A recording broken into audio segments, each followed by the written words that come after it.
Hello everybody, मैं जसपाल सिंह आज आपको टेंस के बारे में बहुत इजी वे में बताऊंगा कि आपको टेंस से रिलेटेड जो भी प्रॉब्लम है वह सॉल्व हो चुके हैं। बिकॉज मैं अक्सर लोगों को ये कहते हुए सुनता हूँ कि हमें इंग्लिश नहीं आ सकती। मैं उन सबको कहना चाहूँगा कि आप इंग्लिश तभी सीख सकते हैं, इंग्लिश का जो तभी कर सकते हैं जब आपको टेंस के रूल का पता है। टेंस के रूल के बिना आप इंग्लिश का सही यूज नहीं कर सकते। तो टाइम न वेस्ट करते हुए मैं आज आपको इस वीडियो में टेंस की डेफिनेशन और इसके कुछ एस्पेक्ट के बारे में बताऊंगा। बिकॉज मैं फुल डिटेल में इसके पार्ट और टेंस के बारे में नहीं बता सकता, बिकॉज वीडियो बहुत लंबी हो जाएगी। तो इससे मैं नेक्स्ट वीडियो में कवर करूंगा।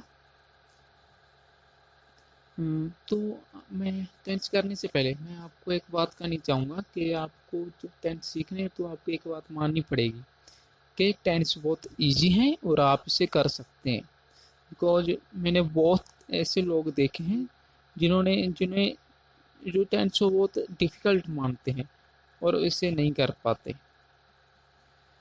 तो फ्रेंड्स, स्टार्ट करते हैं आज की वीडियो, जिसमें हम टेंस की डेफिनेशन और इसके कुछ एस्पेक्ट करेंगे। सबसे पहले हम टेंस की डेफिनेशन के बारे में जानेंगे। जो आपको पता ही है कि टेंस एक लैटिन भाषा के शब्द टेम्प्स से लिया गया है, जिसका मीनिंग है टाइम और समय कह देते हैं। हम जो भी समय का बहुत कराए टेंस में उसे हम टेंस कह देते हैं। और ये भी सभी को पता है कि टेंस 3 प्रकार के होते हैं: प्रेजेंट, पास्ट, फ्यूचर। और आगे जो 4 पार्ट में डिवाइड किए गए हैं। तो टोटल टेंस 12 टाइप के होते हैं, 12 प्रकार के होते हैं। ये तो रहे टेंस के पार्ट, लेकिन इसमें कुछ और एस्पेक्ट हैं, कुछ और चीज़ें हैं जिन्हें हम सीखे बिना टेंस नहीं कर सकते। मैं आज आपको उन्हीं के बारे में बताऊंगा। जैसे आपको टेंस सीखने के लिए, टेंस करने के लिए आपको ये सबसे पहले पता होना चाहिए कि सब्जेक्ट, वर्ब और ऑब्जेक्ट क्या होता है। तो मैं आपको बता देता हूँ। सब्जेक्ट हम उस टेंस में उसे कहते हैं जिसके बारे में बात की जा रही है, और जो मुख्य वाक्य होता है उसे हम टेंस कहते हैं। इसके बाद आता है वर्ब। वर्ब जैसे आप हिंदी में करते हैं क्रिया, उसे हम वर्ब कर देते हैं। जो भी किसी काम करने का बहुत प्रकट करे उसे हम वर्ब कह देते हैं। और ऑब्जेक्ट जिसे सब्जेक्ट के लिए यूज किया जाता है उन्हें हम ऑब्जेक्ट के कह देते हैं। इसके बाद सेकंड एस्पेक्ट आता है कि सिंगुलर प्लूरल। जिसे आपको हिंदी में करते हैं एक वचन और बहुवचन, उसे हम इंग्लिश में सिंगुलर और प्लूरल कह देते हैं। जैसे सिंगुलर हुआ बच्चे, सिंगुलर बच्चे। और मैं आपको बता देना चाहूँगा कि हम जू में बहुत कंफ्यूज हो जाते हैं। जू सिंगुलर भी है, प्लूरल भी है। हम इसे दोनों प्लेस पर चूज कर सकते हैं और ज़्यादा इसे प्लूरल के तौर पर ही यूज किया जाता है। इसके बाद हमें टेंस के टाइप का भी पता होना चाहिए। जैसे इस टेंस के वैसे तो 6 टाइप होते हैं, पर हमें टेंस सीखने के लिए हमें ओनली 4 टाइप का ही पता होना चाहिए कि 4 टाइप ही इसके इम्पोर्टेंट है। जिसे हम सबसे पहले देखते हैं कि अफर्मेटिव टेंस, जिसे हम पॉजिटिव टेंस भी कहते हैं। तो जैसे हम कोई भी बात कहते हैं जो एक पॉजिटिव होती है, जैसे फॉर एग्जांपल जैसे हम कहते हैं मैं खाता हूँ, मैं बाजार जाता हूँ, मैं नहाता हूँ, मैं पढ़ता हूँ, कुछ भी जिसमें हम सिर्फ पॉजिटिव पॉजिटिव ही सोचें, वह पॉजिटिव ही कहें।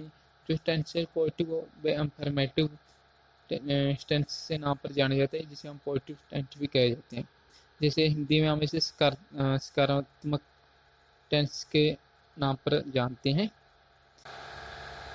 पर इसमें सब्जेक्ट प्लस वर्ब की फर्स्ट टू थर्ड फॉर्म कोई भी आ सकती है, प्लस ऑब्जेक्ट ही आता है। इसके बाद आता है नेगेटिव टेंस, जिसे हम हिंदी में निषेधात्मक टेंस के तौर पर जानते हैं। और इसमें ऑलवेज नहीं का यूज होता है। जैसे हम इंग्लिश में कह देते हैं नॉट। फॉर एग्जाम्पल, जैसे हम कह सकते हैं मैं खाता नहीं हूँ, मैं नहाता नहीं हूँ, मैं बाजार नहीं जाता। ये सब नेगेटिव टेंस हैं। और इसमें हम subject plus helping verb plus not plus verb की फर्स्ट फॉर्म और अदर और प्लस ऑब्जेक्ट ये यूज करते हैं। थर्ड आ जाता है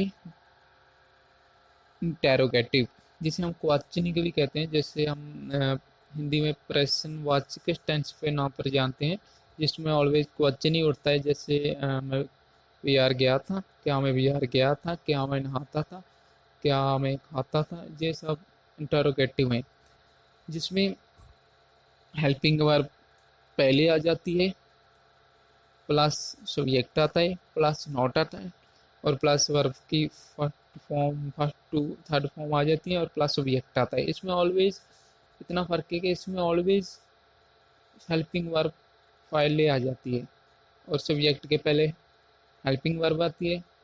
और इसमें नॉट प्लस नॉट भी आ सकता है और नॉट के बिना भी आ सकता है। और लास्ट में जिसे हम WHO फैमिली WH वर्ड्स कहते हैं, वे आ जाते हैं। और ये इंटेरोगेट भी होते हैं। जैसे इंटेरोगेट के पहले जो भी डब्ल्यू का कोई भी, जैसे हु, वाई, वेयर, जो कोई भी आए उसे हम WH वर्ड्स कह जाते हैं। तो दोस्तों, ये तो रहे टेंस के एस्पेक्ट। अगली वीडियो में आपको टेंस के कुछ डिटेल में बताऊंगा और बहुत इजी वे में बताऊंगा, और टेंस के पार्ट के बारे में बताऊंगा। तो थैंक यू वेरी मच।